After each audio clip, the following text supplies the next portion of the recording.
बहुत सारे बच्चे मुझसे पूछ रहे थे मैम नोट्स कब मिलेंगे, कहाँ से मिलेंगे, कब प्रिपेयर हो जाएंगे। तो नोट्स बिल्कुल प्रिपेयर हो चुके हैं। और चाहे आप SOL, DU, NCR, IGNOU, IP कोई से भी यूनिवर्सिटी के हैं, तो ये नोट्स बहुत इंपॉर्टेंट है। क्या क्या बेनिफिट्स है वो मैं आपको अच्छे से समझा देती हूँ। इजी लैंग्वेज है, बिल्कुल इजी लैंग्वेज है। बिल्कुल आपको बस उतना ही पढ़ना है जितना उसमें मेन मेन लिखा है। फ्लो चार्ट्स मिल जाएंगे, फ्लो चार्ट से आपको एक एक कॉन्सेप्ट अच्छे से क्लियर हो जाता है। एग्जाम ओरिएंटेड है, जो कि आपके एग्जाम से रिलेटेड ही टॉपिक डाले गए हैं, वही क्वेश्चन डाले गए हैं जो आपके एग्जाम में दिखेंगे ही दिखेंगे। इंपॉर्टेंट क्वेश्चंस हैं जो आपको वही करने हैं और फालतू क्वेश्चन नहीं करने हैं। 100% पासिंग नोट्स हैं ये। मतलब अगर आपने ये कर लिया, यानी कि जो 59 रुपीज है वो अफोर्डेबल प्राइस है, और अगर आपने खरीद लिए तो आपको लगेगा कि पैसा वसूल है, टोटली पैसा वसूल हो जाएगा आप लोगों का। आपको उसके बाद कोई टेनियर लेने की जरूरत नहीं है, कोई बुक लेने की जरूरत नहीं है, कुछ भी लेने की जरूरत नहीं है। बस आपको ये नोट्स पढ़ने हैं और आप 100% पास हो जाएंगे अच्छे मार्क्स के साथ। ठीक है, सो ये दिए गए नंबर पे आप व्हाट्सअप कर सकते हैं और आपको नोट्स मिल जाएंगे। Thank you so much. Hello everyone, welcome to this channel Nanak Education Point. Myself Heena Thakkar, और आज हम बात करने वाले हैं बिजनेस स्टैटिस्टिक के बारे में। जी हाँ, बिजनेस स्टैटिस्टिक का ऑलरेडी काफ़ी सारी वीडियोस अपलोड हो चुकी हैं। सो बिजनेस स्टैटिस्टिक का प्लेलिस्ट चेक कर सकते हैं। अगर आप लोग बीकॉम कर रहे हैं और आपका थर्ड सेमेस्टर है या सेकेंड है या फर्स्ट ईयर है, आप इग्नू से हैं, चाहे आप डीयू के स्टूडेंट हैं, सोल एनसी वेब से हैं, या फिर आईपी, या फिर किसी भी यूनिवर्सिटी से हैं आप लोग, या एमडीयू से भी हैं, तो भी आपका सिलेबस सेम रहेगा, यही चैप्टर्स है। तो बिजनेस स्टैटिस्टिक के, जो कि आज हम इसको आगे कंटिन्यू कर रहे हैं, मीडियम तक करा चुकी हूँ। अब हम आज मोड पढ़ेंगे और क्वार्टाइल्स देखेंगे, उसके फॉर्मुलेज देखेंगे, राइट, और उसके थोड़े बहुत क्वेश्चन सॉल्व करेंगे ताकि ये चैप्टर जल्दी से जल्दी खत्म हो और उसके बाद हम नेक्स्ट चैप्टर की तरफ मूव करें, राइट। तो सर स्टार्ट करते हैं मोड से। तो मोड होता क्या है? Mode is the value which occur the largest number of times in a series. यानी मोड एक ऐसी वैल्यू है जिसके अंदर हम देखते हैं लार्जेस्ट नंबर ऑफ टाइम्स, मतलब जितनी ज़्यादा बार जो नंबर आता है सीरीज में वही हमारा मोड कहलाता है। मोड को जेड, कैपिटल जेड से डिनोट किया जाता है। तो इस चीज़ को आपको हमें, तो अब देखते हैं हम लोग ऑब्जर्वेशन मेथड। तो ऑब्जर्वेशन मेथड में क्या होता है कि हमें ऑब्जर्व करना होता है और उसके अकॉर्डिंग हमें मोड बताना होता है। तो बहुत सारे नंबर्स दिए हुए हैं और इसको देख करके ही हम लोगों को बताना है, राइट। तो जिनके भी एमसीक्यूज वगैरह होते हैं तो उसमें क्वेश्चंस आ सकते हैं, एक दो नंबर में आ सकते हैं, राइट। बट ये बिल्कुल बेसिक है, इसलिए आप लोगों को बताना पड़ रहा है मुझे, क्योंकि बाद के क्वेश्चन के लिए इतना तो पता होना ही चाहिए। तो सबसे पहले अगर हम देखें तो सबसे ज़्यादा बार क्या नंबर आ रहा है, तो हम देख सकते हैं कि 57 भी है, इसके अंदर 50 भी है, 60, 65, ये सारे नंबर दिए गए हैं। लेकिन अगर मैं 57 की बात करूँ तो 57 कितनी बार है? 4 बार है। यानी 57 जो है वो क्या हो जाएगा? मोड हो जाएगा। मोड को हम लोग जेड से डिनोट करते हैं, कैपिटल, तो 57 हमारा मोड हो जाएगा। यही हमारा आंसर है। तो सबसे ज़्यादा बार आ रहा है उसी को ही हम मोड कहेंगे। आओ अब दूसरे क्वेश्चन की तरफ मूव करते हैं। मतलब क्वेश्चन दूसरा है और इसमें हम मोड को फॉर्मूले के अकॉर्डिंग निकालना सीखते हैं, जो हमने क्लास 10th में भी सीखा था। जो बच्चे भूल गए हैं उनको फिर से क्विक रिवीजन हो जाएगी और इस तरीके के क्वेश्चन ताकि एग्जाम्स में आ सकते हैं। काफ़ी इंपॉर्टेंट है ये, ठीक है। तो calculate mode from the following particulars. Daily wages दे रखी है, मोर देन का क्वेश्चन है रुपीज़ में, 100, 200, 300, 400 एंड 500। नंबर ऑफ वर्कर्स यानी फ्रीक्वेंसी हमें गिवन है 53, 48, 36, 17 और 6, ठीक है। तो इस तरीके से हमारा दिया हुआ था। अब हम देखते हैं। सबसे पहले मैं हमेशा कहती हूँ कि जब भी आपको कुछ भी निकालना होता है फॉर्मूला सबसे पहले याद होना चाहिए, क्योंकि फॉर्मूले के बाद ही हमें एग्जैक्टली समझ आता है कि हमें कौन सा कॉलम बनाना है और कौन सा नहीं बनाना। तो मैंने अभी बताया मोड को हम लोग जेड से डिनोट करते हैं, कैपिटल जेड से। तो क्यों ना मैं इसको ब्रैकेट में लिख दूँ, और L1 plus F1 minus F0 upon 2 F1 minus F0 minus F2, ठीक है, इनटू आई। अब बात ये आती है कि इसके अंदर L क्या है, I क्या है और F क्या है, ये हमें समझना है, ठीक है। तो अब हम क्या करते हैं, सबसे पहले एक इसी को हम जो है टेबल की फॉर्म में ले लेते हैं ताकि आपको इजीली सारी चीज़ें समझ आए। तो क्यों ना मैं इसको यहाँ पे डेली वेजेस ऐसे लिख लेती हूँ, डेली वेजेस और नंबर ऑफ फ्रीक्वेंसी, यानी कि फ्रीक्वेंसी यहाँ लिख देती हूँ। तो डेली वेजेस में अगर मैं बात करूँ तो देखो मोर देन है, तो यानी कि मोर देन अगर मैं क्लास इंटरवल के अकॉर्डिंग लिखूँगी तो 100 से 200 हो गया, 200 से 300 हो गया, 300 टू 400 हो गया, और 400 की लिमिट 500 तक चली गई है, ठीक है, और 500 की लिमिट 600 तक चली गई है। ऐसा क्यों हुआ? तो देखो मैंने अभी बताया डेली वेजेस यहाँ मोर देन दे रखी थी। तो आपको हमेशा याद रखना है जब भी आपको डेटा दिया होता है more than cumulative frequency distribution to compute mode, we shall first arrange the data in the frequency distribution with continuous classes. कहने का मतलब यह है जब आपको यहाँ मोर देन दिया होगा तो हमेशा याद रखना कि ये जो नंबर ऊपर दे रखे होते हैं इसको आपने सबसे पहले क्लास इंटरवल में ही कन्वर्ट करना होता है। क्लास इंटरवल आप लोगों को ऑलरेडी मैं बता चुकी हूँ, यही होती है क्लास इंटरवल कि 100 से 200, 100 का गैप है। भले ही यहाँ 600 दे नहीं रखा था, लेकिन 500 के बाद जब गैप पता लग गया 100 का है तो यहाँ भी 600 आ गया। सो कंफ्यूज बिल्कुल नहीं होना, जब भी मोर देन दिया तो आपको हमेशा ही क्लास इंटरवल में सबसे पहले कन्वर्ट करके यहाँ लिख देना है। फ्रीक्वेंसी जो गिवन है वो ऑलरेडी हम वैसे की वैसे लिख देंगे। 53 है, 48 है, 36 है, 17 है और 6 है, ये हमने यहाँ पे फ्रीक्वेंसी लिख दी है, राइट। अब आते हैं हम अपने फॉर्मूले पे। तो अब हम समझते हैं कि यहाँ पे हर एक चीज़ कैसे गिवन है। तो देखो मैंने अभी आपको जो एक छोटा सा क्वेश्चन कराया था अभी पीछे, तो आपको यही बताया था सबसे ज़्यादा बार जो आता है वही हमारा मोड होता है। तो सबसे पहला स्टेप ही वही है कि आपको ये चेक करना है फ्रीक्वेंसी के अंदर सबसे ज़्यादा ना हाईएस्ट नंबर, सबसे ज़्यादा बार आने वाला नंबर है कौन सा, राइट।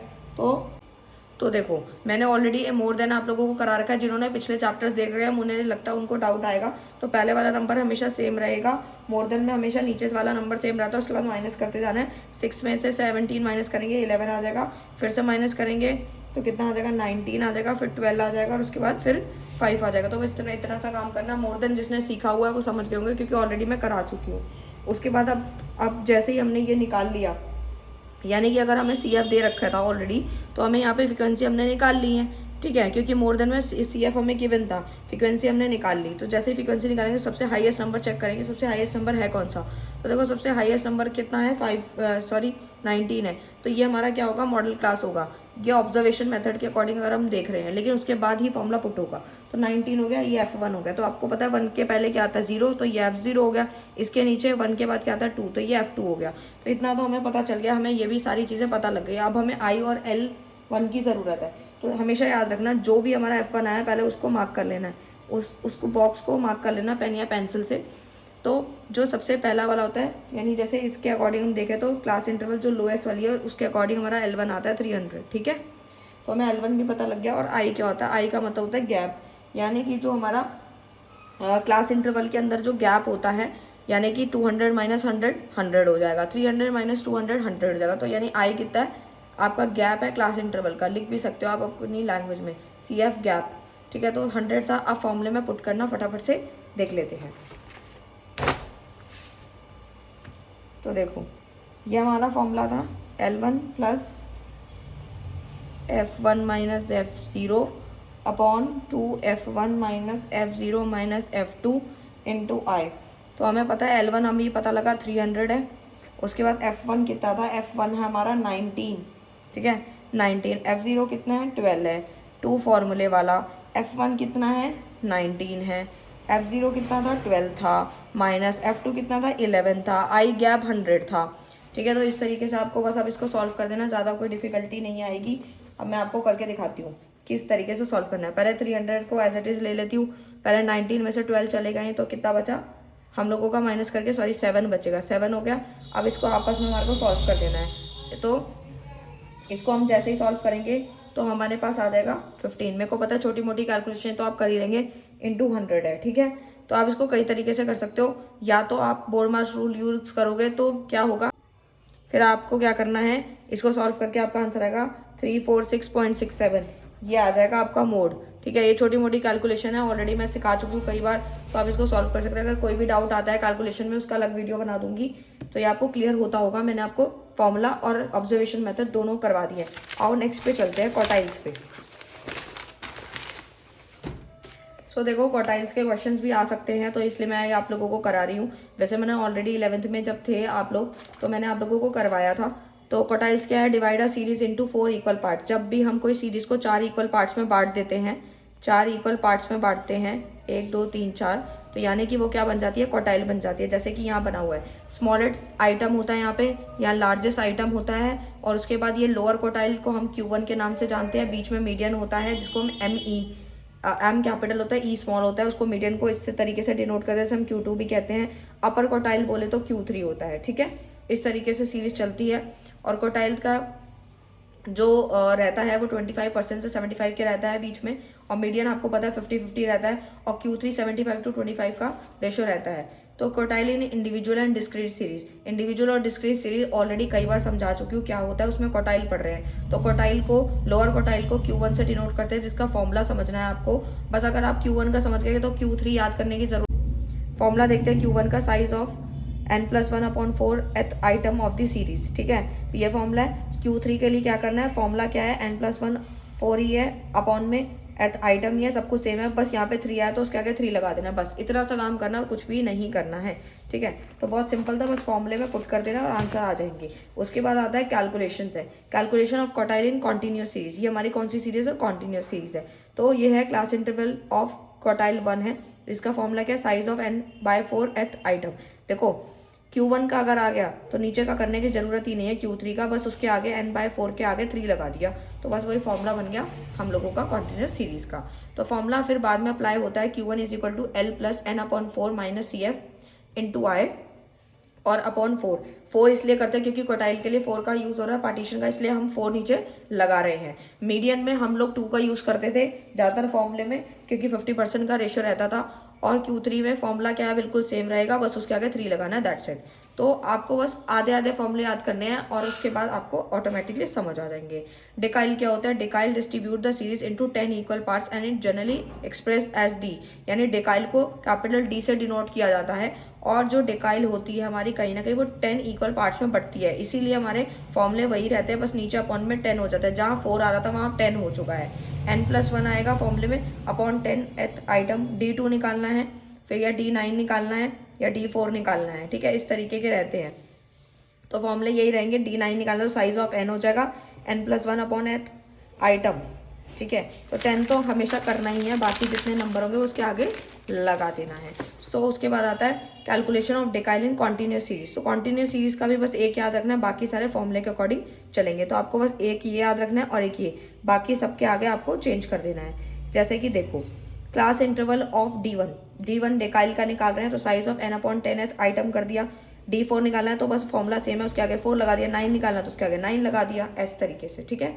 फॉर्मूला क्या कहते हैं, D1 = L + n/10 - CF/F × I। Formula बिल्कुल सेम है 4 के लिए भी 9 के लिए, बस ये फॉर्मूले के आगे n के आगे याद रखना, 4 है तो 4 लगा दिया, 9 है तो 9 लगा दिया, बस इतनी सी बात याद रखनी है। आपको सारे फॉर्मूले याद हो जाएंगे तो कोई दिक्कत भी नहीं आएगी और क्वेश्चन भी जल्दी हो जाएंगे। परसेंटाइल क्या कहता है, percentile divides the series into 10 equal parts, यानी जो परसेंटाइल है वो कितने पार्ट्स में बांटता है, 100 इक्वल पार्ट्स में बांटता है, जबकि डेकाइल 10 में बांटता था, राइट। तो जनरली एक्सप्रेस किस में किया जाता है, कैपिटल पीसेस को डिनोट किया जाता है। फॉर्मूला बिल्कुल सेम रहेगा, बस अपॉन में 100 कर देना है। तो P1 यानी कि फॉर्मूला है साइज ऑफ n+1/100 एथ आइटम।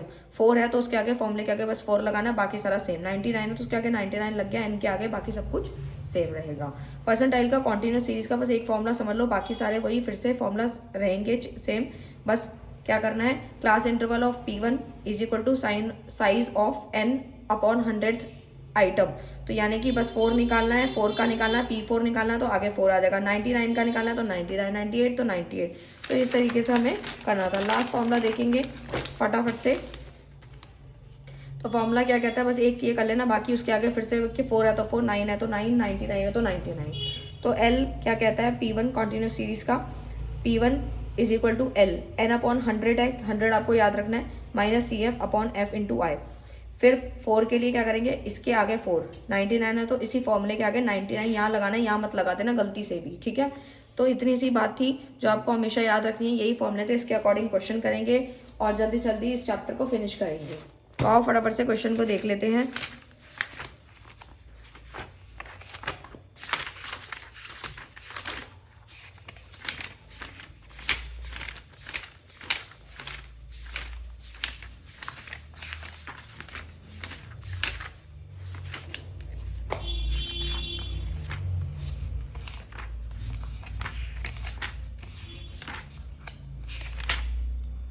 अब हम क्वेश्चन करना स्टार्ट करते हैं। एक एक क्वेश्चन करवाऊंगी मैं आप लोगों को, पहले क्वार्टाइल का करा देती हूँ, ठीक है। Q1 का फॉर्मूला क्या है, हमने देख लिया था। Q1 का फॉर्मूला होता है n+1/4 एथ आइटम, ठीक है।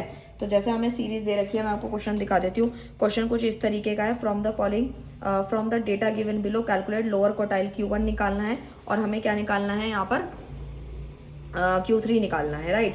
तो फॉर्मूला ये क्वेश्चन के अकॉर्डिंग यहाँ दिया है। तो पॉकेट मनी दे रखी है 46, 35, 28, 52, 54, 43, 35, 49, 46, 50, 41। बोल के इसलिए बता दिया, अगर समझ में नहीं आ रहा कि इसकी पिक्चर टेलीग्राम पे अपलोड कर दूंगी तो टेंशन की बात नहीं है। सो ये हमारे n इज इक्वल टू 11 दे रखा है। सबसे पहले तो ये कितने नंबर है, 11 है, तो n कितना हो गया, 11 हो गया। तो देखो सबसे पहले n कितना है, 11 है। 11 + 1 करेंगे, अपन 4 कर देंगे, ठीक है।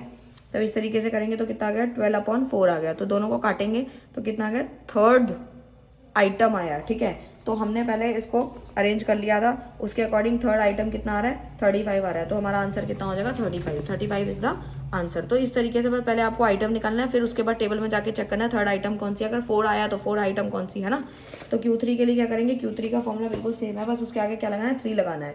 तो n+1 बिल्कुल सेम है, अपॉन 4 भी सेम है, बस उसके आगे 3 लगाना है। तो भाई क्या करेंगे, यही सेम ही रहेगा, 3 था, मतलब हमारा सॉल्व करके कितना है, 3 आ रहा था। तो 3 × 3 करेंगे, 9th आइटम आ जाएगा। तो 9th आइटम जाके फटाफट से चेक कर लेंगे कि 9th आइटम में क्या है। तो 50 लिखा हुआ है, तो 50 is the answer, 50 is the answer. तो बस इस तरीके से क्वेश्चन सॉल्व होने थे। आओ फटाफट से अब हम देखते हैं नेक्स्ट पे। अब हम नेक्स्ट पे मूव करते हैं।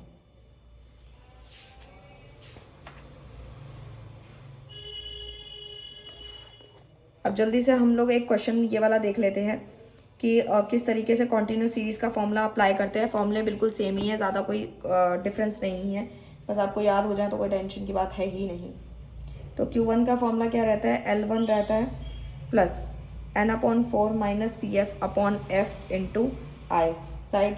तो इस तरीके से कॉन्टिन्यूस सीरीज का Q1 का फॉर्मूला है। तो हमें क्वेश्चन के अकॉर्डिंग उसको सॉल्व कर लेना है। तो क्वेश्चन हमारे सामने है, क्वेश्चन में दिखा देती हूँ। क्वेश्चन है, जैसे यहाँ मार्क्स दे रखे हैं, तो 0 से 10, 10 to 20, 20 to 30, 30 to 40, 40 to 50, 50 to 60, right. तो इस तरीके से दे रखा है। और नंबर ऑफ स्टूडेंट यानी फ्रीक्वेंसी हमें गिवन है 16, 14, 23, 17, 7, 3। तो ये यहाँ पर है, मार्क्स लिख दिया, एक्स लिख दिया, या फ्रीक्वेंसी लिख दी, और अब हमें CF निकालना है। तो हमेशा कॉन्टिन्यूस सीरीज के लिए आपको फ्रीक्वेंसी को पहले, फ्रीक्वेंसी से आपको CF में जाना है। किस में जाना है, CF में। और ये मैंने ऑलरेडी निकालना सिखा रखा है कि जब भी फ्रीक्वेंसी से CF में जाना होता है तो ऐड करना होता है, और जब CF से फ्रीक्वेंसी पे आना होता है तो माइनस करना है। ये ऑलरेडी पिछली वीडियो देख सकते हैं आप, उसमें मैंने और बहुत अच्छे से क्लियर करवाया हुआ है। तो अब जल्दी से देखते हैं। तो अगर हम इस क्वेश्चन के अकॉर्डिंग देखें तो हमारा ऑलरेडी यहाँ पर मैं बता देती हूँ कि देखो फ्रीक्वेंसी 16 थी, पहले 16 आ गया। मैंने अभी बताया फ्रीक्वेंसी से CF पे जाने के लिए हमें ऐड करना होता है। तो 16 + 14 30, 30 + 23 53, 53 + 17 70, 70 + 7 77, 77 + 3 80। तो इस तरीके से ऐड कर दिया, और फ्रीक्वेंसी का टोटल आ रहा है 80, राइट। तो हमें सबसे पहले Q1 का एक छोटा सा फॉर्मूला ये भी लगाना होता है, वो देख लेते हैं वो किस तरीके से लगेगा।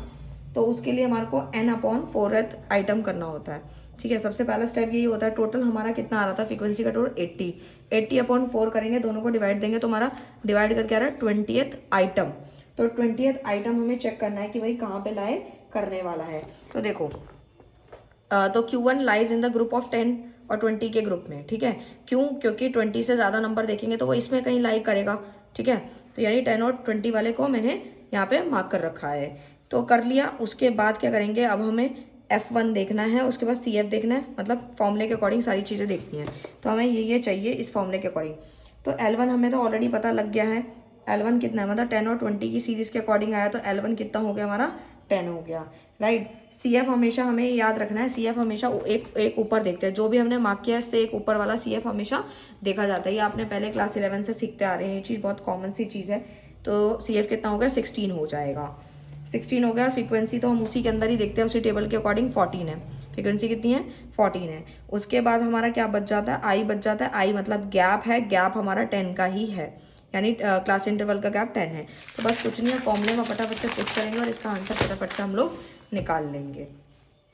तो इसीलिए मैंने आपको पहले फॉर्मूले लिखवा दी हैं, और एक एक क्वेश्चन एक एक करवाना, और एक एक क्वेश्चन सो इस तरीके से है। तो देखते हैं हम लोग अब Q1, अब हम पुट करते हैं 10 + 20 - 16/14 × 10। ये हमने फॉर्मूले में पूरा पुट कर दिया है। बस कुछ नहीं, हम इसको सॉल्व करेंगे। 10 + 20 में से 16 चले गए, 4/14 × 10 हो गया। ये कट जाएगा, 2 7 = 14 और ये 2 5 = 10 हो गया। तो अब हमारे पास क्या बचा, 10 + 4/7 × 5 हो गया। तो सीधा सीधा ये 10 + 20/7 हो गया। आप इसको डिवाइड दे देंगे, जैसे ही डिवाइड देंगे और फिर प्लस कर देंगे, then you will get 12.86 marks. तो इस तरीके से कैलकुलेशन है, बहुत छोटी छोटी कैलकुलेशन है, इस तरीके से आपको करना है। बाकी सारी चीज़ें ऐसे ही सॉल्व होने वाली हैं, बस उनके आगे जैसे ही Q3 आएगा फॉर्मूला सेम है, बस 3 लग जाएगा, बाकी सब कुछ सेम रहेगा। मैंने आपको मोस्टली सारी चीज़ें करवा दी है, फॉर्मूलेस इसलिए नोट डाउन कराए हैं ताकि आप हर एक चीज़ कर पाए, बस फॉर्मूले देख के जा सकते हो। टाइम बहुत लिमिटेड है, इसलिए फटाफट सिलेबस कराना पड़ रहा है मुझे आप लोगों को, क्योंकि आप लोगों को वन शॉट भी प्रोवाइड करना है टाइमली, ताकि अब हर एक बच्चा पास हो सके बिना किसी टेंशन के। नोट्स चाहिए टेलीग्राम पे मिल जाएंगे, व्हाट्सअप कर सकते हैं, और शॉर्ट समरी है, इंपॉर्टेंट क्वेश्चन आपके एग्जाम से पहले आप तक पहुंच जाएंगे। और इनफैक्ट बिजनेस स्टैटिस्टिक के इंपॉर्टेंट क्वेश्चन, मार्केटिंग के और FM के क्वेश्चन ऑलरेडी इंपॉर्टेंट मैंने बता दिए हैं, उनकी तैयारी करना स्टार्ट कर दीजिए। और मिलते हैं नेक्स्ट वीडियो में नेक्स्ट टॉपिक के साथ, तब तक के लिए bye bye, thank you so much.